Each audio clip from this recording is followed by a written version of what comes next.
In the early 90s, I was homeless. I was a homeless addict living in a pickup truck. Welcome, everybody, to the Freedom Real Estate Podcast. And today we have a very special episode for you.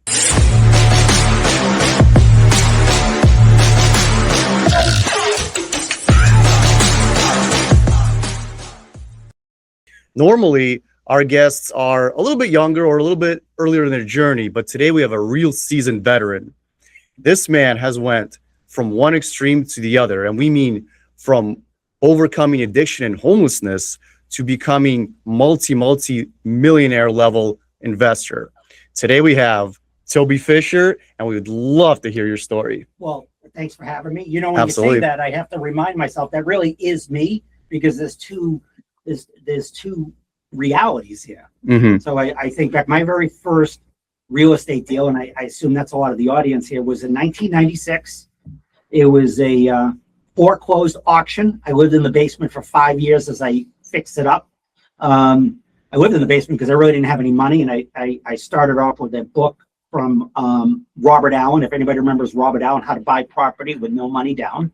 That's old school. That's old school. Carlton sheets, and the strategy was you would get an FHA loan, you would buy really cheap, you would use credit cards. At one point, I had several $100,000 in credit cards I was juggling to buy property with, and so that's how I started in real estate. But what you alluded to earlier is the part that's surreal to me sometimes, and yet very true. And I have the pictures to prove it, and some of the records to prove it. Is in the early 90s, I was homeless. I was a homeless addict living in a pickup truck. And my first attempt, so very early on in my life, I grew up in a world where we would party with the family. I mean, we would do drugs and party with our parents and whatnot. It was to now it seems unreal, but at the time it was exactly what we did. And Where did you grow up? In Woburn, Mass. So very local. Very local. That's right. And I don't believe everybody's parents were doing drugs with their children and hanging out at parties with minors, and I don't think that was the norm. It just seemed to be the norm with the people I ran to. And I think of some of the people with nicknames like Gumby and Snake, and I think I was actually particularly young for this crowd. And I remember my first 12-step meeting was around 15 years old. Wow. Wow. I know. I think about this in the early 80s, and I knew that even back then, I knew that I had a problem, because in my growing up, there was never, I'm not going to do this. It was, I was hell-bent. I was just on a mission to self-destruct and do whatever. And I think about that and how lucky I am. I didn't get clean for another 10 years after that. Multiple detoxes, drunken and driving, a few other incidences, and I didn't get clean and sober until the early 90s. And how many folks probably that ran in your circle that never got clean or never got out of it? Well, most of them are dead. Or there were those that just kind of smoked pot or drank beer and had maybe a little bit of an issue, and they seemed to do okay. And then there were those of us that did the hard drugs, and there's virtually none of us left. I mean, one of my closest running partners was a guy named Snake, or his real name was Kenny, and he, he's long dead. He's long dead from HIV many years ago. I saw him in the 80s smoking crack, living in a tool shed in Miami, and he died shortly after.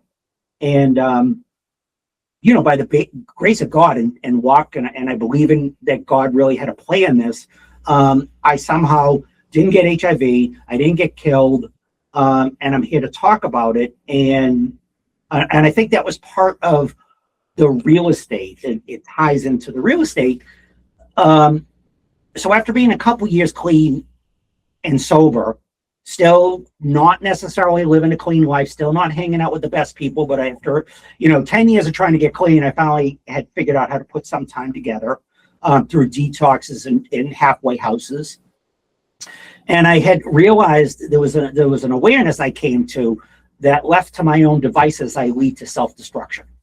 I would hang out with the wrong people. I wouldn't be aware of what I was doing. And I had made a decision. There was just a decision. I picked up a criminal charge, clean and sober. I'm explaining to my probation officer with a 5-year suspended sentence about, oh, I know what I'm doing. I'm clean and sober. And he looked at me and he goes, you actually concern me more that you were sober when you did this. I would rather hear you were drunk. That makes you more dangerous. And I'm now worried. And I thought, what an ass. And then as I drove home from that, I thought, oh my God, he is so right. I am out of control. So there was an epiphany I had. And the epiphany was that left to my own devices, I gravitate towards self-destruction. But I had a question I asked, and the question was, well, what if I focused on good? Like, what if I just purposely focused on good? And that was around 1994-ish. And that one question, I think, changed my life, because that led me to Tony Robbins. That led me to Robert Allen. That led me, okay, how can I use all this energy, all my character defects in a way that isn't going to destroy me and the world around me? So before real estate, change your environment. I had to change my environment. I had to get out of homelessness. And then even then, it was a couple years later that I was clean and sober, but I wasn't living a clean life. And because of that, I picked up a significant criminal charge, clean and sober, explaining this to my probation officer with this 5-year suspended sentence. So Toby, let me ask you this. Have you ever read this amazing book, Peaks and Valleys? I have not. Fantastic read. It's only 60, 70 pages, very, very small. But in there, they talk about how life are peaks and valleys, right? And for you to truly feel a peak, you really have to feel the deep valley, right? So let me ask you this. Are you thankful that you felt the valley so early on in your life that you could really envision the peak and kind of go in the other side of the spectrum? I mean, I certainly am now. I mean, I am truly blessed. I am really aware of what the possibilities. So yes, I am grateful. I will say it's a little bit of a game of Russian roulette.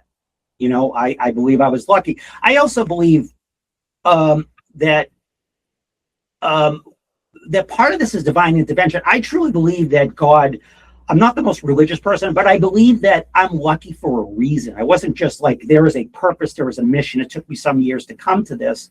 So yes, I am truly grateful not to be strung out, living in a pickup truck, freezing my ass off in the middle of December, having enough money to buy drugs, but not putting enough money in the car so I'd be cold.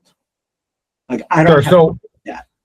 So you brought us up to the point where, you know, you had a tough childhood, you had an addiction, you were working to fix it. You found all these gurus, these development gurus that could really teach you the mindset to be successful. So that was in the 90s. What happened from the 90s until today? Because you're obviously a way different man than that person meeting that probation officer.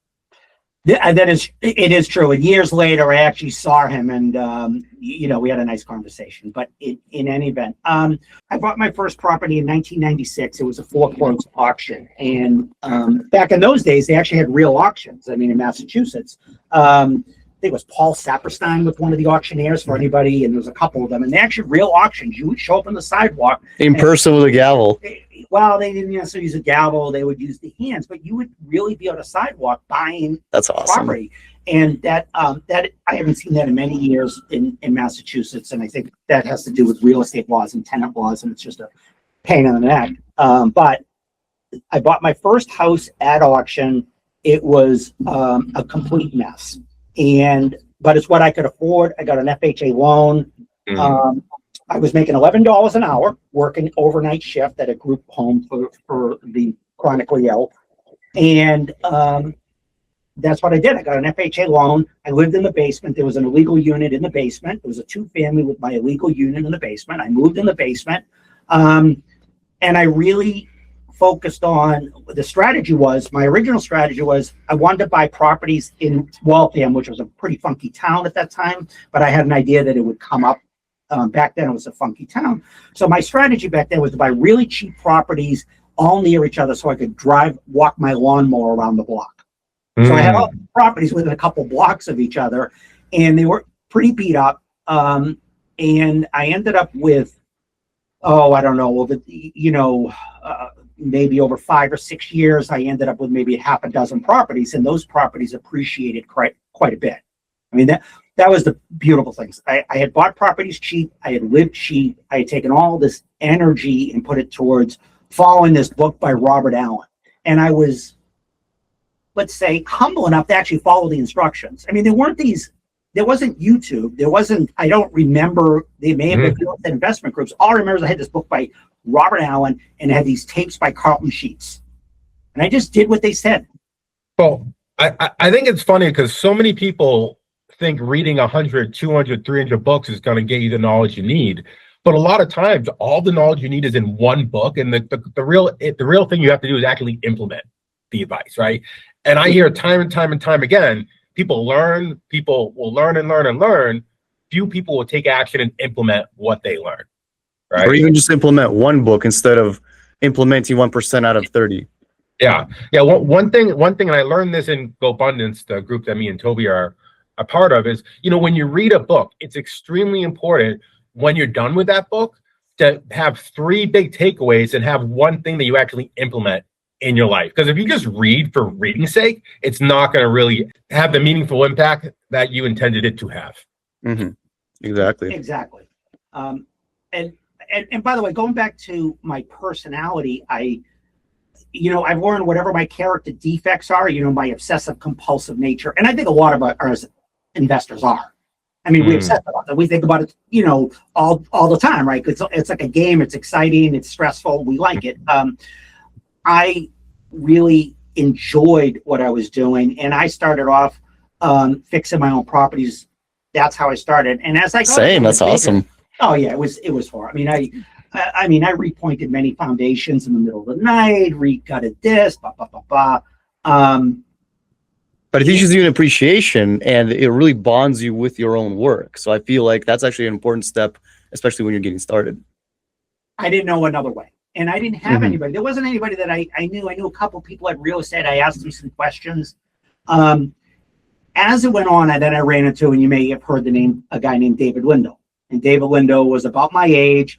He used to play in a band at the Channel in Boston. I used to drink in the Channel in Boston. And he had hundreds and hundreds of units. So if you know who he is, he got much bigger, and I think he's retired. But in any event, we're the same age. I don't think he's any smarter than me, but he has way more units. And I'm like, okay, what did you do? And he had us, I took one of his classes, and then we got bigger. So we scaled up to, 100 unit deal. So take us through that. How did you go from smaller houses and multifamilies to that 100 unit deal? So at that point, I had already started to figure out there was investment groups. So I already figured out. So I had the multifamilies in Waltham. I had a couple larger properties in Western Massachusetts. So I had muddled my way up to maybe 40 units, give or take. Mm-hmm. And with all your own cash, without partners. Without partners. That's amazing. Bank loans. Credit cards. And this was over a period of how long? I'm just trying to put this in perspective. This was 10 years. 10 years. Okay. Okay. So like 4 units a year, which is very reasonable. The slow and steady path. Sorry, continue. Well, that was the guys I knew. There was like, oh, how do you buy properties? Well, I bought a couple multifamilies every couple of years. And, over the time I built appreciation. I moved a little bit faster than them. It wasn't until I was probably 10 years in, I started meeting people that were scaling, if you will. Mm-hmm. And I'm going to myself, well, their way certainly seems better. And I'm stubborn, by the way. I did not follow the instructions.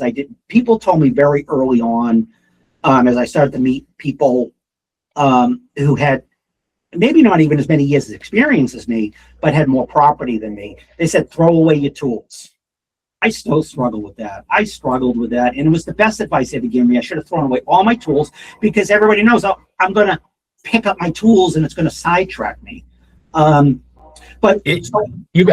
bring up a really good point, Toby. And I scaled very quickly in 4 or 5 years. And I think one of the main reasons for that is because I am inept when it comes to fixing anything. I can't even do a light bulb correctly. Right. I think that's my strength, because it forced me to delegate. It's a double-edged sword, right? Our greatest strength is our greatest weakness, right? My greatest strength is that I had this kind of obsessive compulsive issue. I had figured out how to channel that energy towards something positive. My greatest weakness is I was stubborn and I only could see the way that I could do it. But I did my first 100-unit deal in South Carolina. It was I think a great pick, bought in 2007. And a few of the things there, I did not follow advice, but I did a ton of homework, and we don't have a crystal ball. And this has been a very valuable lesson. So I had done everything, quote, right, more to scale, following kind of more of the more sophisticated investors. And by 2008, it was a disaster. It was really, really bad. And that was that your first deal that you raised money from investors, or yes. Did you? Okay, that was my first deal I raised any money from investors. And the first year was great. I mean, I took that property from average performing to outstanding, and then we came into 2008, and we had a couple issues going on in Greenville, South Carolina. It was not just the economy. It was these markets that tend to be the last to appreciate, which that was Greenville's well known now, but it wasn't so well known then. We had a lot of issues, a lot of new development that came to market, and now I'm competing with new development. I mean, it used to be, it's $400 cheaper than the A class, and now I'm $100 cheaper than the A class. So now I'm competing with brand new construction. There were lots of new construction or repositions that went bankrupt, so the new buyer had a different price point I'm competing with. And my lesson for that is I really did do all my homework to the best of my ability. I asked a lot of questions, and we don't have a crystal ball. So that's just bad luck? Listen, 2008 was terrible. I mean, it was really, my rent roll there was 36. I had it up to 36 grand at the top, more average around 34 grand a month. And it went to 18 grand a month in about 3.5 months. Wow. It was brutal. And I wasn't the only one. I mean, the Boston market stayed relatively stable, but if you were in like Arizona, Greenville, Texas, Florida, Vegas. Was it just people leaving, or some people not paying their rents, people losing their jobs? People not paying their rents, people leaving. It was difficult. I mean, again, Boston, I think, as I got more spread out, Boston, it was a small condensed market, so we didn't suffer too much in Boston. But you talk to anybody who owned property in Florida, Phoenix, South Carolina, Texas, that bought it in 2007, they're probably all going to tell you the same story that I'm telling you. It was tough. The world shifted very, very quickly. Yeah, when it comes to the New England markets, everybody always talks about how, it's tough to build, tenant friendly laws. Like, they always put the downside associated with it, but the upside with our markets, like you alluded to, it's so insulated, right? Yeah. Like, it's hard to build. There's extremely high demand. The institutions here are world-renowned institutions that won't go anywhere, right? It's like, so I personally, like you said, everything has their strengths and their weaknesses. I view New England very much in a strength position, and I think the investing community as a whole very much views New England in a weakening standpoint from my perspective. Well, to your point, I mean, everything's a double-edged sword. I mean, the thing about the Boston market or the Metro Boston, you're really not building 300 units unless you're knocking something down. That wasn't true in South Carolina, Florida, Arizona. People were throwing up hundreds and hundreds of units, and then the next thing you know, I have my B minus C plus class property competing with new construction.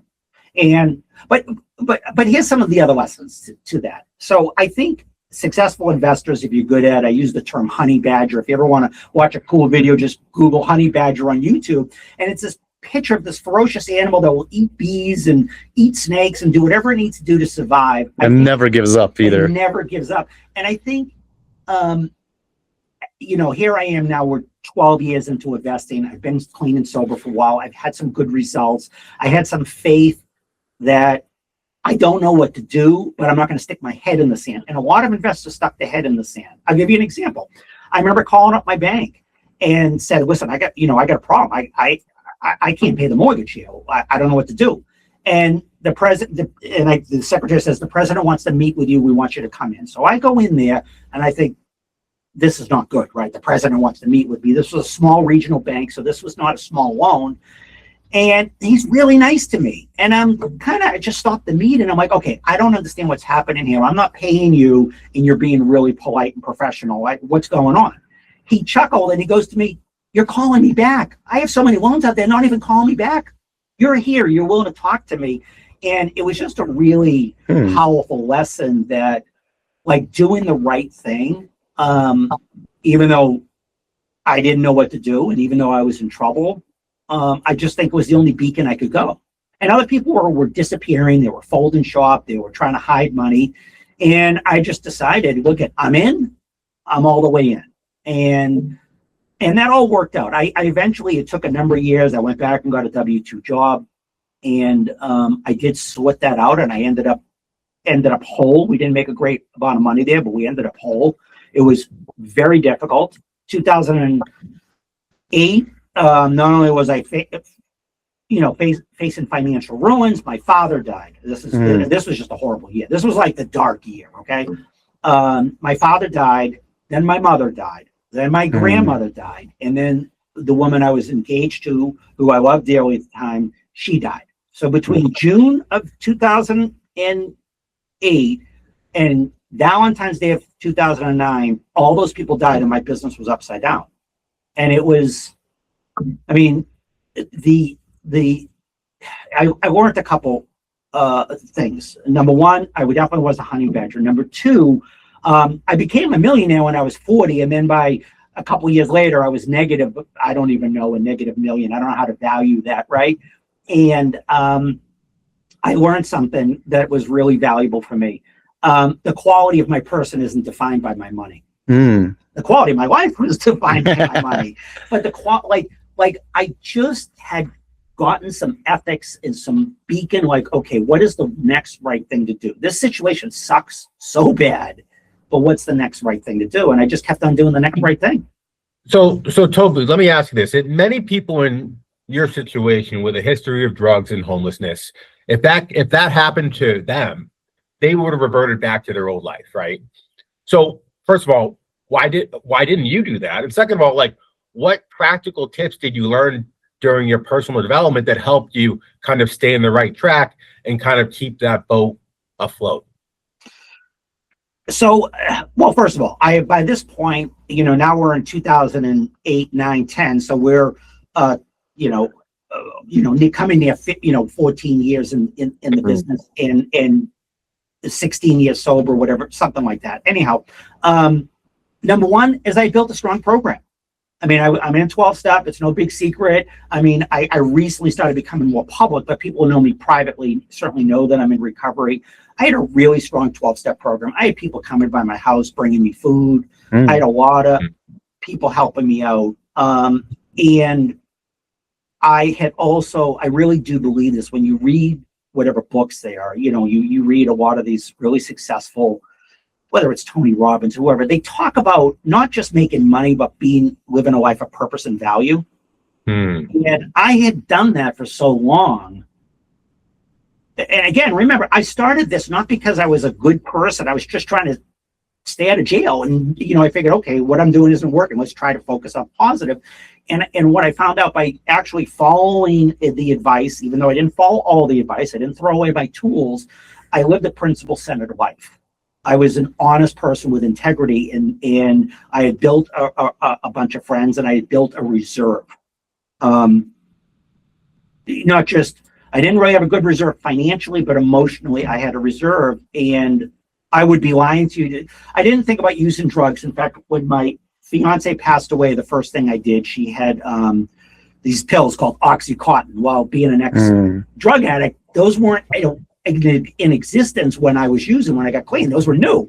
And my first thought in my head was, I better flush those right now before I think differently. And that's exactly what I did. That's awesome. I didn't wait 2 seconds. It was, they probably were, I don't even know. It might have been worth $1,000. I hear they're really good pills, and I wasn't going to wait until maybe I felt differently. It was the same idea, and the principle is I wasn't going to wait until the bank foreclosed on me. I called them up and said, hey, I have a problem. I wasn't going to wait till I picked up the pills. Dave Linder used to say, kill the monster when they're small. So being proactive, is that something you learned earlier on, or is this something that you developed over the years? Being proactive for good, I learned throughout the years. Being proactive listen, any good addict is very proactive in figuring out how to steal and do whatever we need to do what we got to do. Being proactive, like as you said, like I would literally read a book and there would be a sentence that would pop out and I go, that's what I need to do. And I don't know who told me, like I can attribute some of my comments to other people, like kill the monster while they're small, make your next best choice, do the right thing. Would you say that'd be your superpower? That and resilience? I think so. I think it's you know what I think it is? I think it's resilience. And while I have not followed the instructions perfectly, I have followed instructions pretty damn well. I really have. I've really picked up a book and I go, okay, I just have to do what this other person said. Look, if you want to know how to own, and I don't know where you are, Andrew, I think you're 50, 100, hundreds of units. If you want to know how to own hundreds of units in this area, I should listen to you. Right?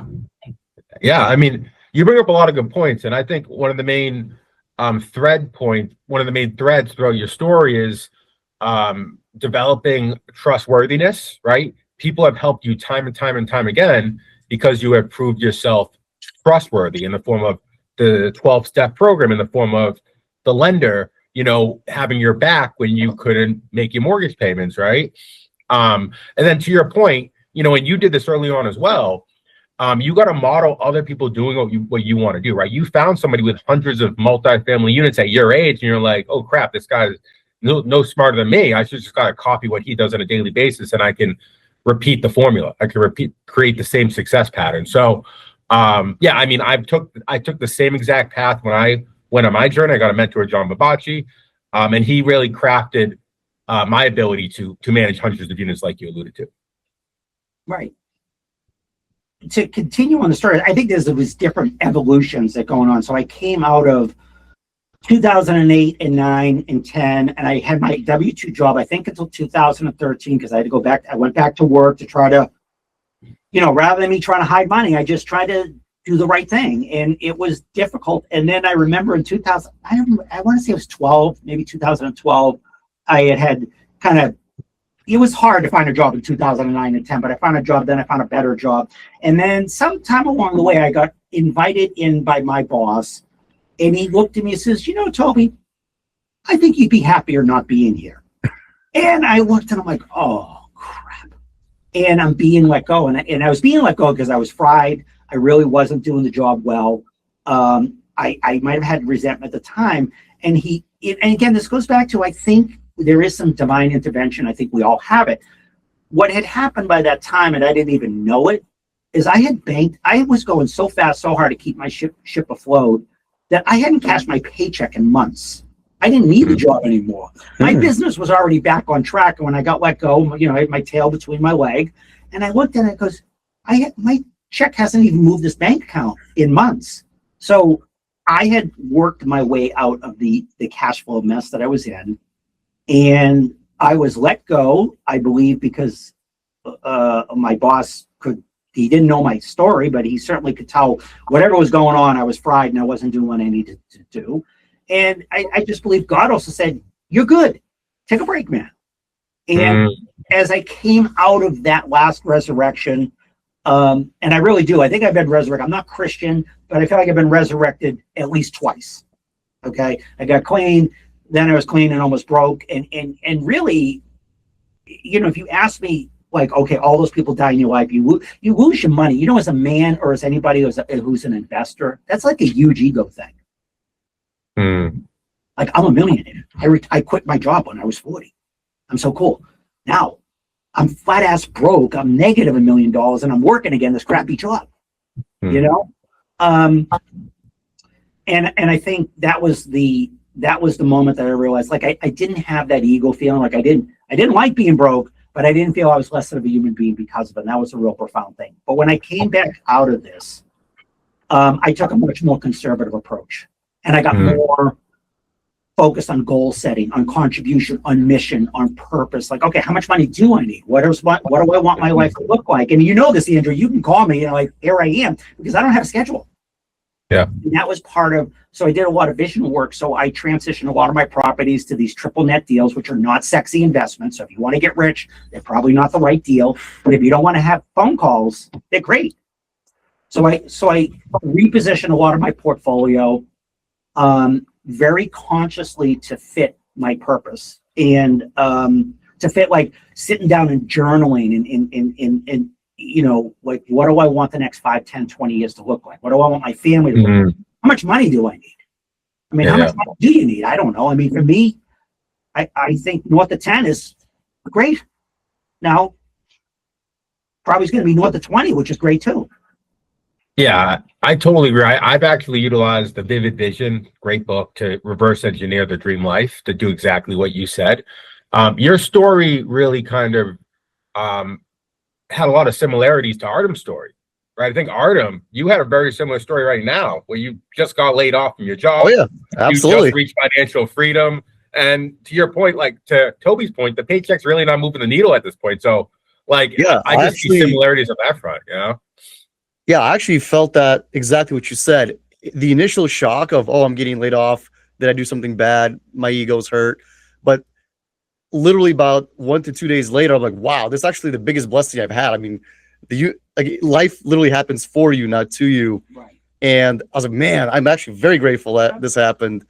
Also, similar story. I still have an issue with sometimes fixing my own property just because I can do it better and faster than calling somebody. But I'm trying to learn the same exact lessons too. But I do want to change gears a little bit because something that I would like to pick your brain about. A lot of our guests on this podcast, and a lot of this podcast is geared towards younger investors or people a little bit earlier on their journey. Take us a little bit through what were some of the challenges you had at the beginning levels of your investing journey, but also at the intermediate level and at the higher level where you have multiple hundreds of units, and what kind of lessons did you have to learn at each of those levels to overcome those challenges? Because a lot of us don't even know what it's like to own multiple hundreds of units, but clearly those problems can't be the same as a guy that's just buying his second deal. So I'm going to say this. One of the things that served me really well, and I didn't figure it out right away. So I initially started out, I'm just going to focus on doing good because focus on good sticks me with 5-year jail sentences for doing stupid things. And so I didn't start off with all the information, all the YouTube. And maybe it was there, but I didn't know about it. I will tell you absolutely, doing vision work, doing purpose work, I don't care where you are, it makes it so much easier. In my early times, I was just focused on, it was a lot of ego. I wanted to become a millionaire. I knew that the pain of going to, get into trouble and my history was just a mess. So I was really motivated by, you talk about the carrot and the stick. That was really the stick, you know what I mean? Initially. As I evolved, being more motivated by purpose and clear direction was better. And there's no reason that someone starting off can't do that. Mm-hmm. So what does that mean? There's all kinds of books on vision. I really like Jack Canfield's has some really good work on setting goals and vision. 20, there's so many of them, and it really is. So I think that's one big thing. I think you got to be a honey badger. Listen, this world we're in now has a bunch of excuses and stories. Oh, it's not like, the one thing when I was going under. Don't even start there. When I was going under, you never heard from me, okay? Oh, it's not my fault. The government's, I might have been pissed at a moment, but I didn't, my success wasn't someone else's fault. My lack of success, my problems. That was a very different mentality. I think that, if you know Wyatt, who's in GoBundance, he's pretty successful. He had a very difficult business time. And I just asked him, because I'm curious, when that all happened to you, who did you blame? And he looked at me really confused.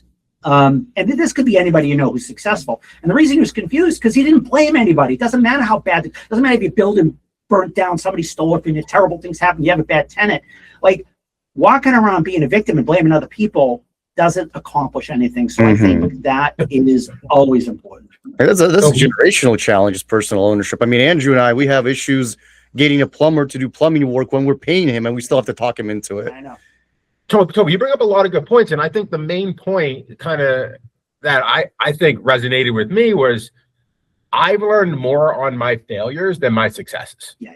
Right. And I think that's where you really figure out, are you a honey badger or are you going to make up excuses? Right. Are you going to choose your own destiny? Are you going to create your own destiny? Or are you going to let, the world create your own destiny for you? Right. So I'm right there with you. And, I think, and one of the biggest lessons in one of my favorite books, Rich Dad Poor Dad, is, don't ask why this is happening. Ask, how can I fix this? What can I do? Because it just keeps your mind going to come up with solutions, right? Because ultimately, there's a million solutions to any problem, right? And the only thing holding you back from finding the answer is your openness and your creativity to find that answer. So, so in 2010, 11, I'm not sure the exact year, I went to some, and I think it was a Rich Dad, Poor Dad seminar, not with Robert Kiyosaki, somebody trying to sell his products. And I believe it was there that a man said in front of the audience, I have a visualization and a bold declaration for you. So here's what it was. The question is, and you can play this. This is exactly how it was given to me, and I did it, and I'm going to tell you how it worked. He goes, if you had $1 million, who would you donate it to? And a single $1 million donation. And the answer to my question, something around homelessness, addiction, I wasn't entirely clear. I didn't have that clear.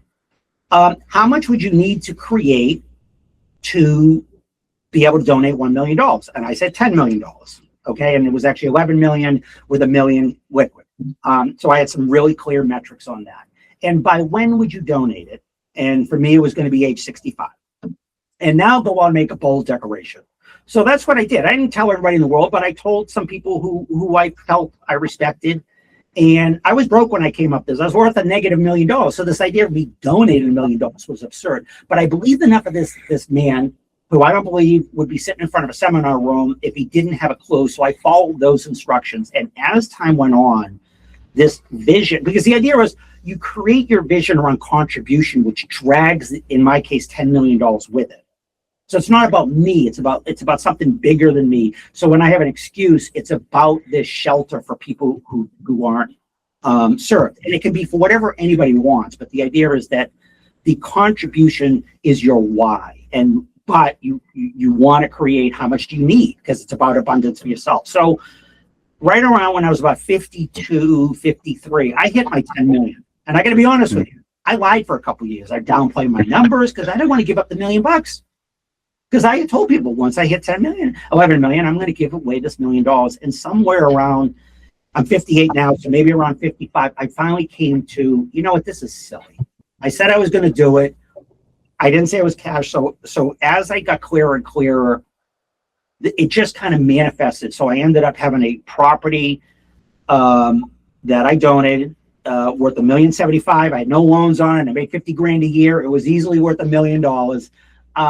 And I found a local charity that was willing to use it to build a shelter for women and children. And going back to addiction, it's tough for anybody to get clean and sober, but it was tough for women. I just think it was because they were sexualized, they were victimized, they might have had kids. Guys, they go to jail for a year or they go to treatment or they got a kid. Yeah, we may have feelings about it, but my experience that for women, it was just much tougher. And so I found this charity that was willing to do it. It took about another year to put it together. And I remember about a week before I'm signing the papers. The name of the charity is Middlesex Human Services in Waltham, Massachusetts. And the place they're rehabbing right now and putting on an extra floor to make it really big. So it'll serve 8 families. About a week before I'm going to close and I'm talking to the president, I just told him the truth. He didn't really know my history. He says, it's really funny. I'm helping build a shelter for women and children in the same town I got sober in the early 90s. And he goes, where'd you go? I went, the old state hospital, Middlesex. He goes, Toby, that's where we started our business.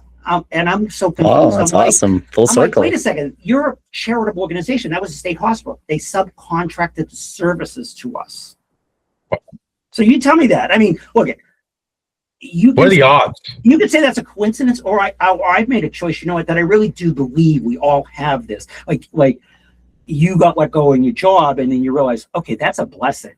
Like I am donating $1 million property to the place I went through my last detox. And I swear I did not know that. Why would I know there was a nonprofit? And he goes, so no, look it up. We started our charity there. And I think that's awesome. And that's one of the reasons I'm here with you, Andrew, because I think that as I kind of did some more vision work this year, I think it's important for me to share that story for someone who maybe is struggling, maybe feels homeless, maybe doesn't quite have $1 million to donate, but okay, how do I do that? I'm going to tell you, it's so much easier to create money when you got a reason. And I also believe at that same time, the synergies, like I attracted a really big deal at the exact same time, but it's complete coincidence. So I closed the property, the donation, gave away the property on June 5th. And by the end of the summer, I basically tripled that in equity in another deal I put together. Oh, very nice. So you tell me, coincidence or not? But that's exactly what the guy said to me at the Rich Dad Poor Dad seminar. He goes, this will work if you do it. And I can't say I fully believed him, but I was willing to follow the instructions. That's actually literally exactly what got Andrew to quit his job, is similar situation. Yes. You want to go in that story? A little bit, yeah. Tell us about it. On stage, all the same exact pressure. You got called out at a seminar. No, I mean, first of all, I just want to mention that's an absolute beautiful story that the place that helped you get sober created the abundance for them to get that home down the road, right? For those 8 families. Yeah, I mean, my story, I don't know if it's similar, but it's definitely, it involves GoBundance, our beautiful organization. I went to the Austin Entrepreneurial Summit a couple of years ago, probably I think a year and a half ago 2 years ago at this point. And Matt King, the CEO of GoBundance, he was facilitating the whole conversation. We were doing some table work, and he had us go around the table and mention, what is one thing you have to do that's holding you back from you achieving your dreams, right? And mine was quit my W-2. At that point, I had a thriving private equity real estate firm. I was at I had 100 units at that point. I was starting to build up a little bit of a track record. And he passed the mic around. So I got up and I explained, my one thing holding me back is quitting my W-2. So he looks at me, he's like, all right. He's like, when are you going to quit your W-2? And I'm like, I don't know. He's like, you're going to quit it by this date. And if you don't, we're going to shave that beautiful beard of yours. And I'm like, you ain't freaking shaving this beard of mine. Right. And then it proceeded by 300 people in the room chanting, quit your job, quit your job, quit your job. And lo and behold, 2 to 3 months later, I ended up quitting my job, similar to what you said, where it's like, I said I was going to do this. Like, I was scared. I was honestly scared. I've never been more scared in my life, but I said I was going to do it, and I did it. And to Artem's point, I've never felt more freed and more liberated, and it was honestly one of the best decisions of my life. I believe it's alignment, Andrew. Like, you're in alignment with your purpose, your beingness. Like you're congruent with who you are. I mean, I think a lot of us, it's a human thing to be fake, to be false, to be, I need this fancy car or whatever, this story that we tell ourselves. I mean, I'm going to give up my job and I don't know what I'm going to do. That's scary. And you got rewarded. And it's not a tit for tat, by the way. I do not believe it's a tit for tat. I believe when we take a chance like that, we're given another opportunity. So I don't believe I donated $1 million and I created 3. That was a tit for tat. I just believe God gave me, he said, okay, now you have another opportunity. What are you going to do now? Totally. Absolutely. Beautiful story. So on the Freedom Real Estate podcast, we like to kind of understand what people's definition of freedom is. So Toby, could you just go over what does freedom mean to you? So this came to me, pretty much everything I say, by the way, I can't imagine much. I have an original thought. Okay. I take him somebody else. So Dave Lindo, for those that know him, he said, I want to do what I want, when I want, where I want, with whom I want. And that stuck with me. And so when I came out of my second resurrection, I really focused not as much on building the cash flow or the equity, but structuring my business to be a stronger risk profile so I wasn't stuck in the mess like I was, but also to free up my time. And so for me, I want to do what I want when I want. I really, and this because we have a common GoBundance person. He emails me in the morning, hey, we got to get together for lunch. And I go, great, what are you doing in a couple hours? And he goes, well, I can make that work. That's my life. I've gotten really good. I would be lying to you. I did not throw away my tools. Because once in a while I did a job, we were clearing out a warehouse and I wanted to go cut trees. So I cut down like 20 trees, but I just cut them down and walked away. I just want to cut the tree down. I don't want to pick up the tree. So I do get sucked in sometimes, but I'd say 99% of the time I am exactly where I want to be. Next week I go to Florida, then I'll be in Breckenridge, then I'll be in Tampa, then I'll be in Hawaii and, wherever. So I go wherever. And that's awesome. I think that you got to put your time in and build the equity and build the system. I don't think a person first starting out is going to be able to achieve that. But with a clear enough vision, you go, okay, that's what I want. So I resurrected myself from 2010-ish until, probably about 2018, 19, I was pretty solid. So then when COVID came, by the way, I was pretty solid. So how long did it take you to transition from working many hours in your business to being much more hands-off and being able to travel and be the boss of your own day?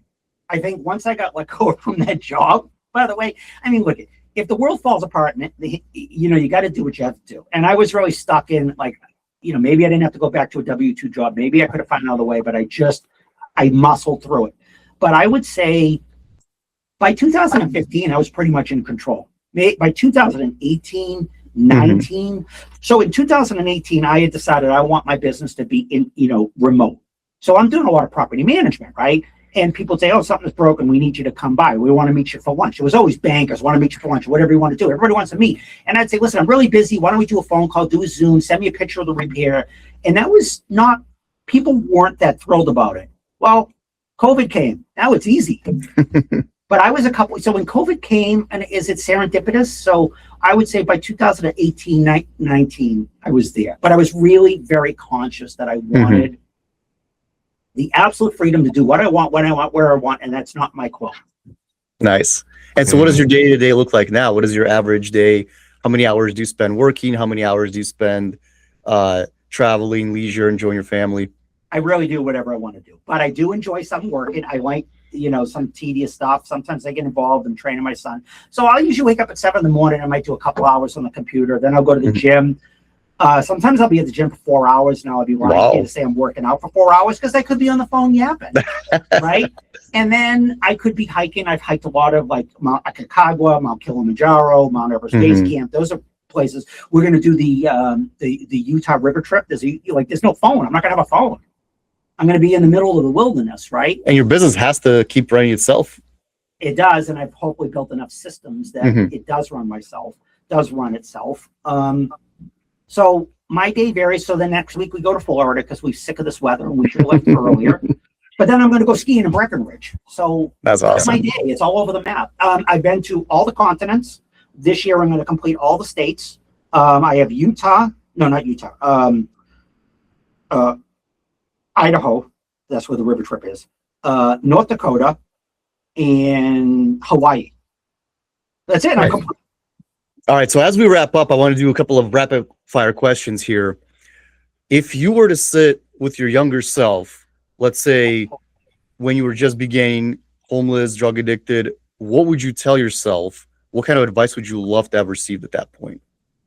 So the advice that I would have given myself, that I did eventually give myself, is to surrender to the fight. Just surrender. Man, I'm so powerless over it. To just listen to somebody else, and I don't need, just turn my will over to somebody else who knows better than me what I'm doing to do. The Surrender Experiment. You read that book? I have not. Amazing book. Amazing book, and that's what it all talks about. You have to be receptive. You can't fight it, right? You have to be receptive. You have to surrender yourself to destiny, to the world, to your ambitions, right? So it's a great book. Definitely check it out. On that note, a little bit more. On that note, speaking a little bit more practically, a lot of the times you spend so much energy resisting doing the thing that you have to do that you might as well just do it, even though it's harder up front. But that's what you got to do to get through the journey and get to the next level. Totally. On that note, what are some of your favorite books that had the most impact on you? They could be common, or they could be a little bit more niche off the Well, beaten we path? know that Robert Allen's No Money Down had a big impact. I think the book is probably outdated. Tony Robbins' Unleash the Power is a phenomenal book. And when I read the book, I didn't just read the book, I did the exercises.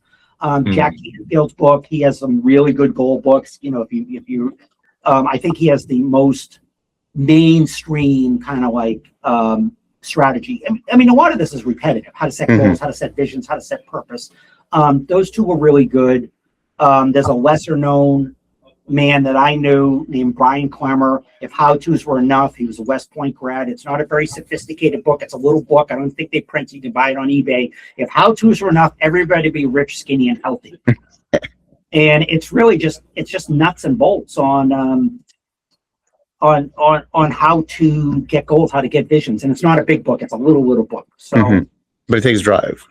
Yeah. So if How-Tos Were Enough, I think, you know, there's a saying, God grant me the serenity to accept the things I cannot change, the courage to change the things I can, and the wisdom to know the difference. Everybody might have heard that, and that's from 12-Step, which really took it from the Christian program, and I'm not really Christian, but that right there is really it. Like that was somebody else's book, if you will. It's a 12-step prayer, if you will, but it's like surrender where I don't know what the hell I'm doing, take charge where I can, and be grounded enough or be open enough to know the difference between what I can control and what I can't. I can't control what Trump is doing, but I can certainly position my portfolio. Good points. Yeah. And on that note, Toby, if people want to find you, if they want to connect with you, how do they reach out? Where can they find you? Well, that's a great question because I don't have an internet presence. This is all new to me in public. I've been pretty private. My name's Toby Fisher. I'm in Burlington, Mass. I'm pretty easy to find on Facebook, and my number 781-361-7005. And I'll just make a bold declaration that this year I'll figure out some internet presence because I do believe it is my job to inspire others to live in abundance and in their purpose. Do you go to meetups? Do you go do any in-person events?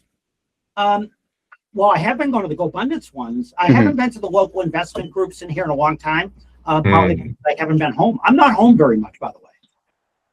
Well, This man travels. I travel. Well, what I'll say, Toby, is, hey, next, if you're ever interested, you're always welcome to be a guest speaker at my Worcester meetup. You have a beautiful story, and I'm sure you inspire a bunch of people there.